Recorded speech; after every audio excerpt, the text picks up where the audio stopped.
Final tipping off in just a few hours. Let's do Hitting the Mark, brought to you by DraftKings Sports. Monica McNutt, these are all for you. We start with the Spurs. You have Wemby grabbing 13 or more rebounds. Tell me why. No, it's winning time. It's game time. Yeah, the Nothing two else regular matters season but winning. games, Greeny, he had 26 total. So he averaged 13 versus the Knicks. I also just am really impressed with Wemby as he continues to grow, and he knows that's his role. He's just ridiculous. Meantime, you're going over on OG Anunoby, steals at least 2 tonight. Let's talk about his role. Yeah, he's a guy that's just got great hands, great timing. And look, the Spurs had some issues with turning the basketball over. I know De'Aaron Fox helped to stabilize that a lot, but I think You know, the stakes are higher than ever when you're playing in Madison Square Garden. That's OG Anunoby's specialty. And then Karl Anthony Towns, you have the over on him tonight, 20 or more points.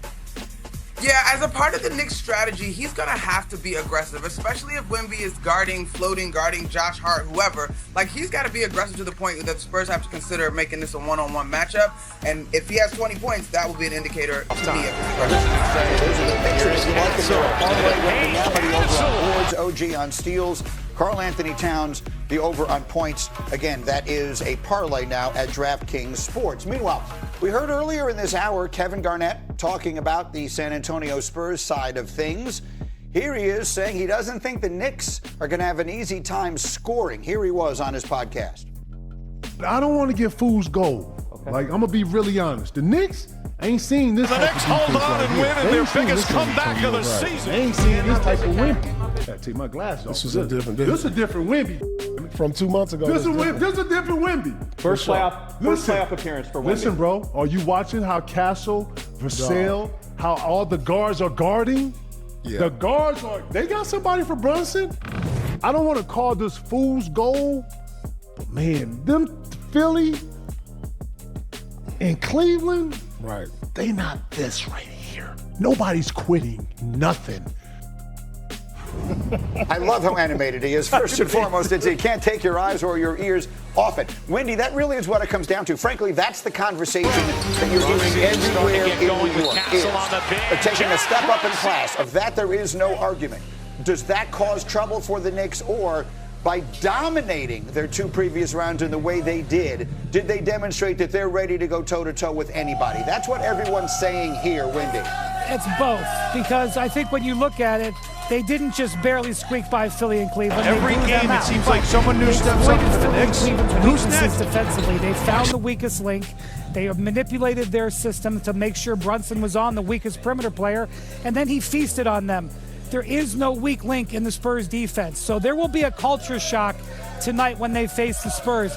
But the Knicks know that. The Knicks are going to be prepared for that. The question is whether they can find enough advantages using Brunson, who, by the way, is an expert at finding advantages. He's got to mismatch almost everybody he goes up against, whether he can find that mismatch and exploit it to enough to get the Knicks and to have a chance to win in the fourth quarter.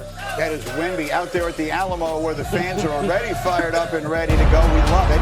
Vinny, let me come to you on that. I mean, the vibe is... When the Knicks are on offense, we understand about Wembanyama. This is a different level of defense, and to Wendy's point, they don't have a fish that you can sort of seek out and try and attack. So how do you see the Knicks attacking offensively? I wonder if they go back to Karl Anthony Towns being the hub of the offense.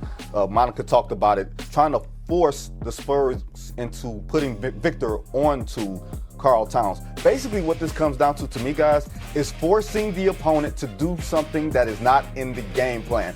There are no perfect teams in the NBA, but there are teams who can exploit these flaws, these little micro advantages, whether that's Steph Castle guarding Jalen Brunson, whether that's Victor Wembanyama sitting on Josh Hart and playing basically center field. Like, I'm interested into seeing how game one is going to play. These two teams don't know each other.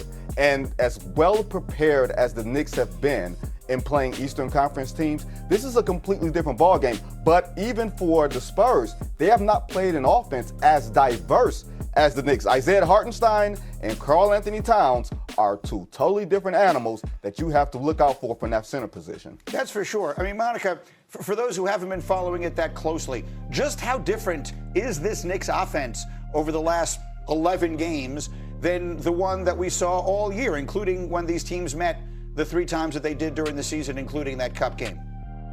Greeny, there have been flashes of what you saw during the regular season, for example, Game 1 versus Cleveland, but largely, there are so many more guys scoring consistently and efficiently. Like, this team is flirting with high 40s in terms of their three-point shooting as the emergence of Mikal Bridges and OG Anunoby as consistent scorers has been a thing of, oh no!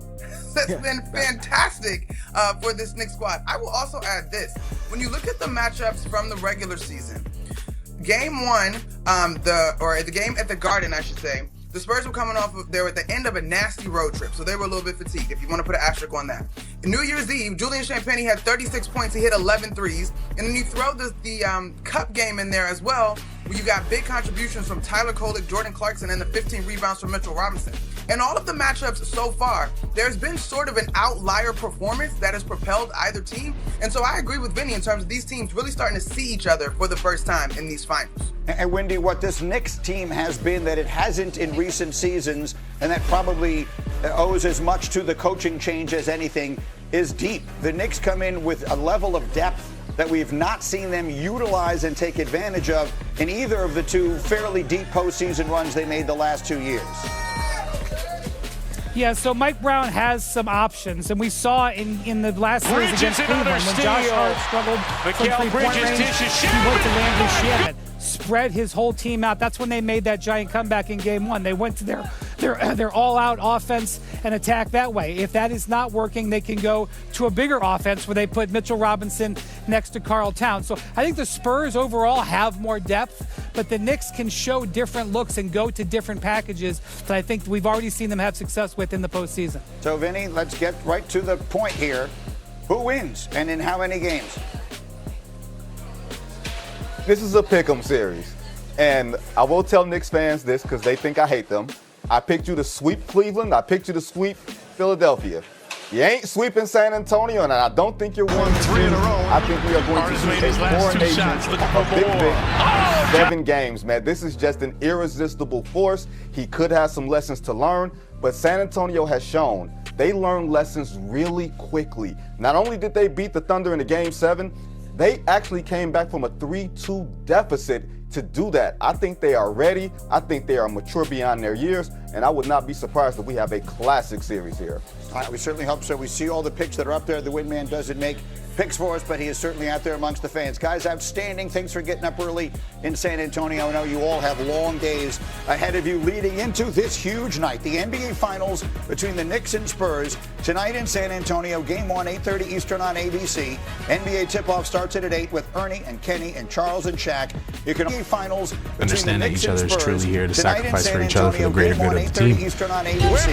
NBA tip-off starts at 8 with Ernie and Kenny and Charles and Shaq. You can